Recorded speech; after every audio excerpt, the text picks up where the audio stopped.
नमस्कार. आज ह्या व्हिडिओमध्ये मी एका पुस्तकातील 4-5 कथांबद्दल तुमच्याशी बोलणार आहे. हे पुस्तक आहे रादुगा.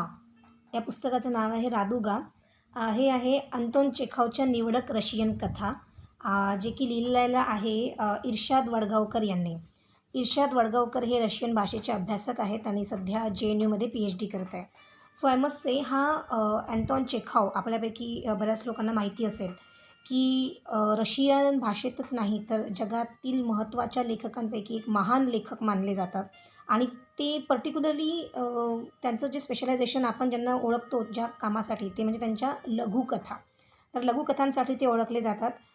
इर्शाद यांनी ह्या प्रस्तावनेमध्ये जी गोष्ट लिहिली आहे, की अँटॉन चेखवच्या ज्या प्रसिद्ध कथा आहे, ज्यांचा ऑलरेडी अनुवाद झालेला आहे, त्या जाणीवपूर्वक अनुवादकाने त्या टाळलेल्या आहेत आणि ज्या नॉट सो पॉप्युलर कथा आहे त्या कथा त्यांनी ह्या रादुगा ह्या कथासंग्रहामध्ये, म्हणजे हा ॲक्च्युली लघुकथा संग्रह आहे. कारण Chekhov was non for short stories. तर सुरुवात करूया, की या कथासंग्रहाचं नाव रादुगा का आहे. रादुगाचा अर्थ रशियन भाषेमध्ये होतो इंद्रधनुष्य. तर इंद्रधनुष्य का? तर चेखवच्या शॉर्ट स्टोरीजमधनं, लघुकथांमधून तुम्हाला मानवी भावनांचे इतके कंगोरे पाहायला मिळतात आणि इतके सप्तरंगी त्यांचे इमोशन्स तुम्हाला यात पाहायला मिळतील आणि म्हणून त्या भावभावना त्याला दर्शवण्यासाठी म्हणून अनुवादकाने इर्शादने यांचं नाव दिलेलं आहे Raduga. And I must say की यात इर्शादने ज्या कथांचा अनुवाद केलेला आहे त्या कथा खरंच इतक्या wide spread of different and wide range of emotions it reflects.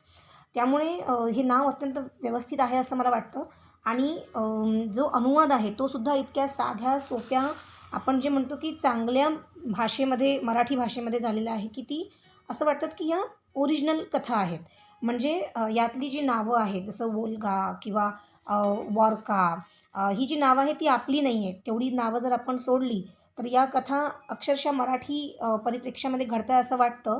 त्याचं कारण असं आहे की भावभावना ह्या सार्वत्रिक असतात.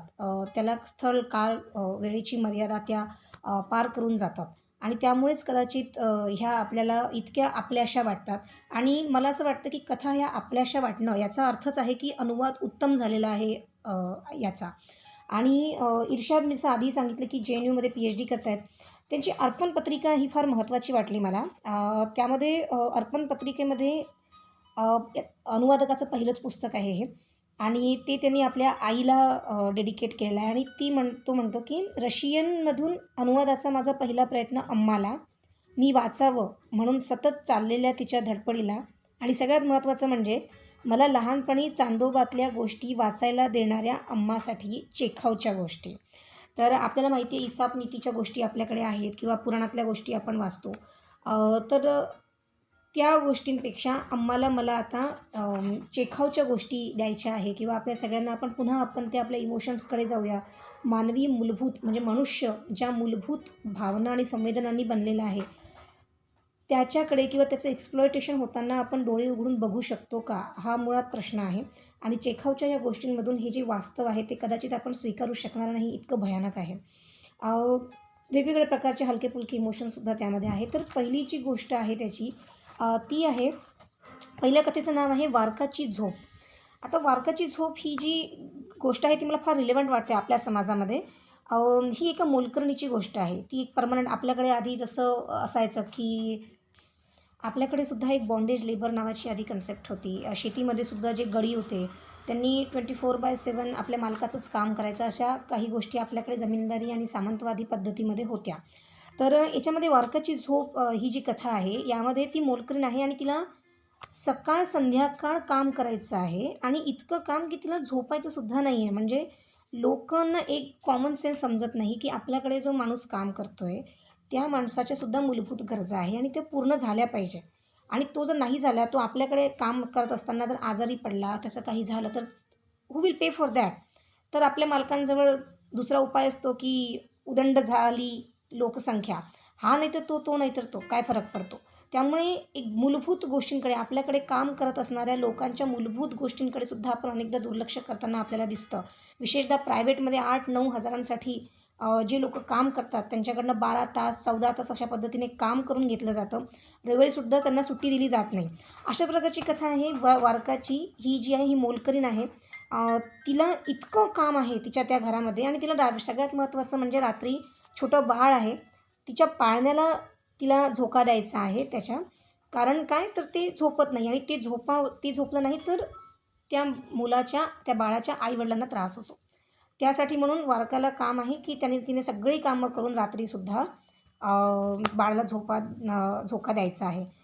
तिला झोपेची इच्छा आहे आणि तिला जगात सगळ्यात जास्त तिच्या आवडीची जी गोष्ट आत्ता आहे, तिला जी हवी आहे जी गोष्ट, ज्याच्यासाठी ती जीव देऊ शकते किंवा जीव घेऊ शकते अशी कंडिशन तयार होते.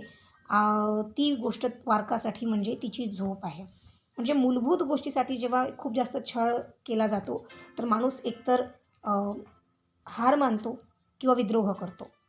आणि अशाच प्रकारची ही वारकाच्या झोपेची गोष्ट आहे. आणि सगळ्यात शेवटी म्हणजे त्याचा शेवट ह्या गोष्टीचा असा आहे की तिला इतकं झोपायचं असतं आणि किती दिवसांपासून ती झोपलेली नसते. तिला झोपेमध्ये झोपेची स्वप्न पडत असतात की मी आता झोपेल तर किती छान होईल. झोपेमध्ये ती एक निवांत झोपलेली आहे अशा पद्धतीचं. आणि सगळ्यात शेवटी जेव्हा तिचं डोकं काम करणं बंद करतं दॅट टाईम शी रिअलाइज्ड की मला हे जे कार्ट आहे पाळण्यामध्ये हे रडतं आहे म्हणून मला झोपता येत नाही आहे आणि ह्यालाच मला आता परमनंट झोपवायचं आहे. ती त्याचा गळा बंद करते आणि मग ती निवांत झोपते. अशा या कथेची याचा शेवट आहे. मूलभूत गोष्टी जो अशा समाजामधली जी विषमता आहे आणि मूलभूत गोष्टीकडे माणूस म्हणून दुर्लक्ष ज्या पद्धतीने केलं जातं ते ह्यात छान सांगितलेलं आहे. दुसरी एक गोष्ट गंमत नावाची एक कथा आहे. ती हलकी-फुलकी कथा आहे. नादिनका नावाच्या एका मुलीची गोष्ट आहे. मध्ये बर्फाळ प्रदेशामध्ये तुम्ही वर चढता आणि मग त्या गाडीतून तुम्ही हळू जोरात तुम्ही खाली घसरगुंडी करत जाता बर्फातनं. अशा पद्धतीची ती घटना आहे. 2च घटना यात सांगितलेल्या आहेत. तिचा मित्र आहे तिच्यासोबत आणि जेव्हा तो स्लेजमधून खाली येतो तिच्यासोबत त्यावेळेस तो तिला म्हणतो की नादिनका माझं तुझ्यावर प्रेम आहे. आणि ती गोष्ट नादिनकाच्या अदरवाईज नॉट सो इंटरेस्टेड आयुष्यामध्ये तिला इतकी अमेझिंग वाटते की तेवढ्यासाठी तिला त्या स्लेजिंगची प्रचंड भीती वाटते तिला खाली उतरून जाण्याची धावत हाय स्पीडमध्ये. पण तिला असं वाटतं की मी वर जर गेले आणि खाली याच्यासोबत उतरले तर कदाचित मला पुन्हा ते ऐकायला मिळेल. म्हणजे माझं तुझ्यावर प्रेम आहे ही सुद्धा इतकी मूलभूत गोष्ट आहे आणि आपल्या लक्षात येईल की आपण आपल्या कुटुंब व्यवस्थेमध्ये किंवा आपल्या डे टू डे आयुष्यामध्ये आपण कधीच कोणाला म्हणत नाही. फार क्वचित म्हणतो की माझं तुझ्यावर प्रेम आहे किंवा एकदा म्हणून झालं आणि मग लग्न झालं त्यानंतर किती वेळा म्हणतात आय डोंट नो. आणि बायकांना विशेषतः ह्या गोष्टी एक ह्युमन इमोशन्स आहेत ते तुम्हाला ऐकायलासुद्धा किती छान वाटतं. तर ती आपल्या भीतीला कॉन्कर करून पुन्हा ती वर चढते, पुन्हा खाली येते, तिला पुन्हा ते शब्द ऐकू येतात.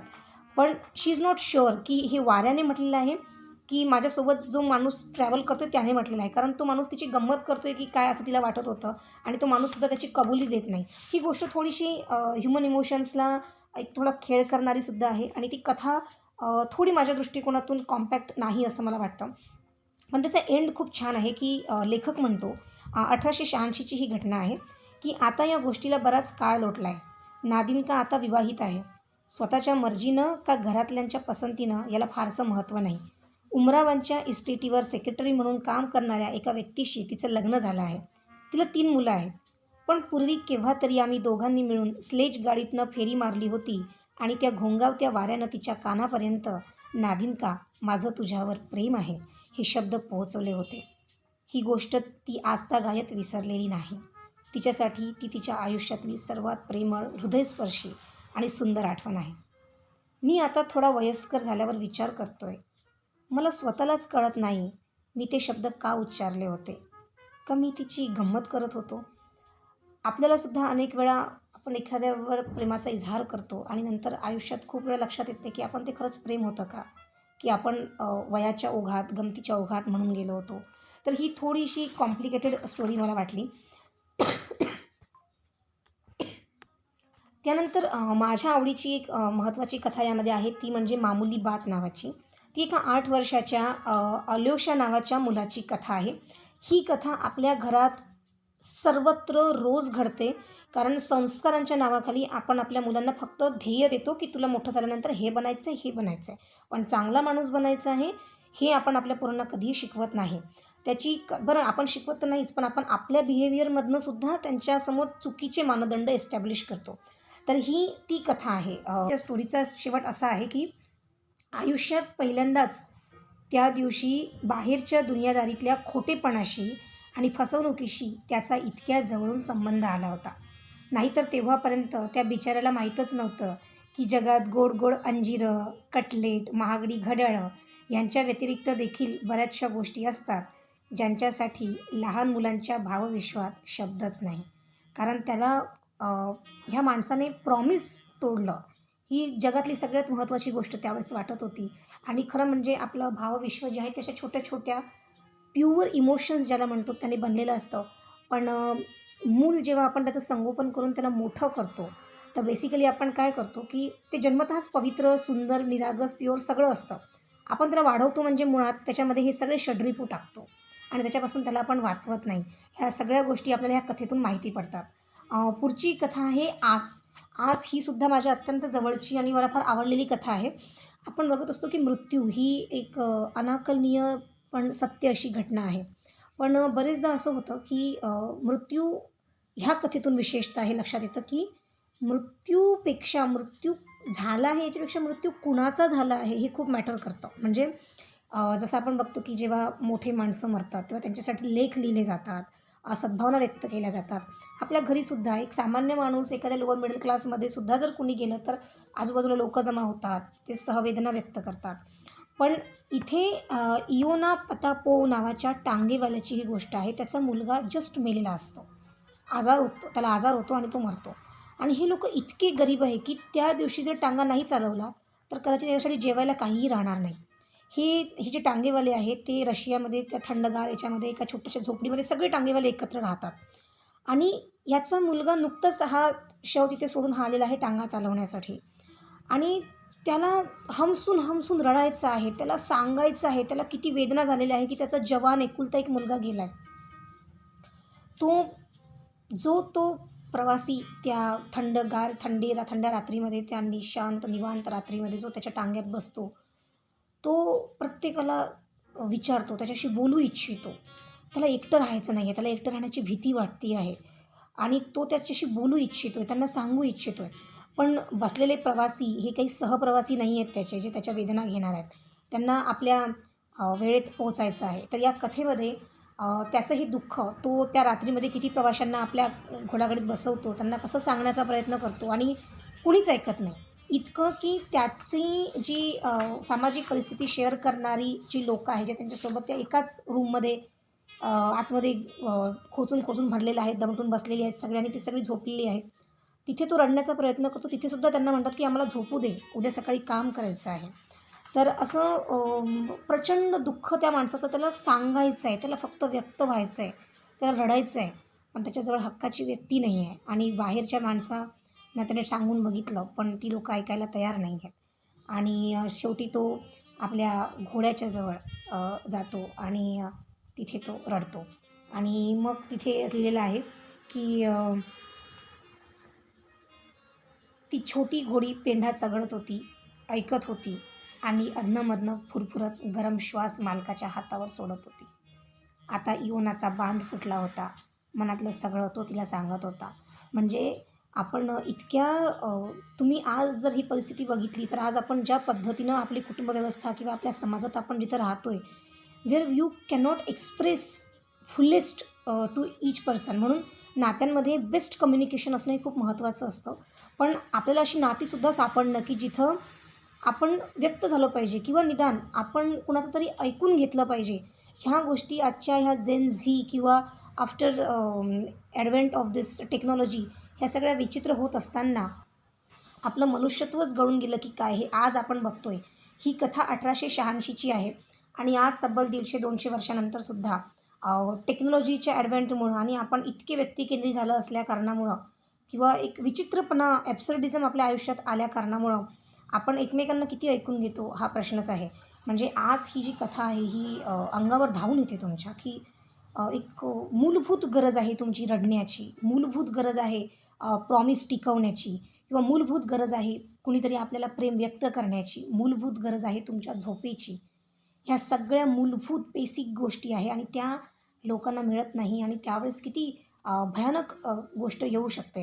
ह्या गोष्टी आहे आणि म्हणूनच मला असं वाटतं की चेखावच्या ह्या ज्या कथा आहे, ज्या मी वाचल्या आहेत, त्यातून एक लक्षात येतं की आपल्याला माहिती आहे की रशियन क्रांतीसाठी यांचं हे लिटरेचर वगैरे फार महत्त्वपूर्ण ठरलं होतं. मॅक्झिम गोर्कीची आई कादंबरी वगैरे आपल्या सगळ्यांना माहिती आहे. तर भौतिक अभाव ही ह्या सगळ्याच गोष्टीचा बेस आहे. पण त्याहीपेक्षा भावनिक अभावाच्या ह्या कथा आहेत चेखावच्या आणि म्हणून त्या सगळ्यांनी वाचणं मला फार महत्त्वाचं वाटतं. आपल्याकडे जर तुम्ही आपल्या महाराष्ट्रामध्ये सध्याच्या काळात म्हणजे गेल्या 10 वर्षाच्या काळात मी जी लघुकथा वाचलेली आहे, ती विचित्र किंवा सामान्य दर्जाची आहे असं मला वाटतं. काही रिस्पेक्टेड त्याला अपवाद आहेत, no doubt about that.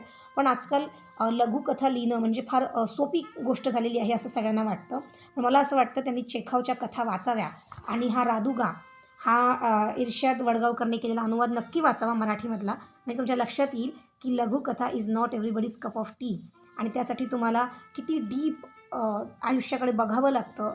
Deep बघत गेलं की अर्थ खुलत जातात आणि खूप डीप अर्थ सांगण्यासाठी तुम्हाला मग शब्द फार कमी लागतात. कारण कमी शब्दातून खूप मोठ्या भावना व्यक्त केल्या जातो. जशा अँटोन चेखवने यात केलेल्या आहे. 2 कथा सांगते आणि थांबते. बदला नावाची एक कथा आहे आणि त्यानंतर एक कथा आहे गुन्हेगार. ह्या दोन्ही कथा सटायर पद्धतीच्या उपरोधिक पद्धतीच्या कथा आहे. बदला ही तर एक परफेक्ट सटायर कसं असलं पाहिजे ही आहे. यामध्ये नवऱ्याला आपल्या बायकोचा अफेअर आहे हे कळतं आहे आणि तो त्याने डिसाईड केलेला आहे की मला माझ्या बायकोला आणि त्याच्या प्रेमीला मारून टाकायचं आहे.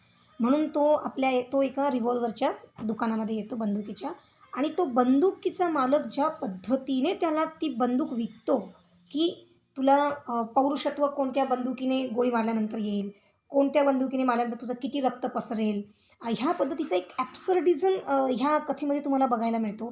आणि आणि बंदूक घेताना हा जो माणूस आहे अ, हा सुद्धा याचं नाव आहे फिदोर गिसायव. हा सुद्धा विचार करतो की मी जर त्यालाच मारू की तिला मारू की मी स्वतः मारू? म्हणजे त्याला दोघांना जर मारलं तर तिला दुःख होणार नाही कारण दुःख करण्यासाठी ती जिवंत नसेल आणि मी जेलमध्ये जाईल त्याला अर्थ राहणार नाही. मग असं करतो की तिच्या प्रियकराला मारतो म्हणजे मग तिला बरं वाटेल. म्हणजे तिला जास्त वेदना होईल किंवा मग मी पण मारून घेतो आणि प्रियकराला पण मारतो. म्हणजे मग समाज तिला कलंकित करेल आणि मग तिला जास्त वाईट वाटेल आणि किंवा मग तिलाच मारावं का? अशा तो खूप साऱ्या गोष्टी त्याच्यामध्ये विचार करत असतो आणि मग फायनली लक्षात येतं की नाही आपण कुणालाच मारायचं नाही. आपण सरळ घटस्फोटासाठी अर्ज करायचा आणि कोर्टात तिचं सगळं भांडं उघडं पाडायचं आणि त्याच्या डोक्यात हे सगळे विचार सुरू असताना इकडे दुकानदार त्याला वेगवेगळ्या पद्धतीच्या ब्रँडच्या बंदुका दाखवत असतो. हे दोन्हीही ज्या पद्धतीने हे घडतं, तर ही कथा मला असं वाटतं सटायरला खूप एका वेगळ्या रेंजमध्ये घेऊन जाते. कारण जसं त्याचं फिक्स होतं त्या गृहस्थाचं की आता मला कुणालाही जीवानिशी मारायचं नाही आहे, त्या क्षणी तो बंदूक घेण्याचं टाळून देतो आणि आता इतक्या वेळापासून हा माणूस आपल्याला एवढी चांगली बार्गेनिंग आपल्यासोबत करतो आहे, आपल्याला दाखवतो आहे, सर्व्हिस देतो आहे. तर तो 8 रुबल्सचं जाळं विकत घेतो. काही त्याला गरजेचं नसलेलं, त्याला वाईट वाटू नये म्हणून आणि तो जाळं घेऊन बाहेर पडतो. अशाच प्रकारची दुसरी एक कथा आहे गुन्हेगार नावाची सुद्धा.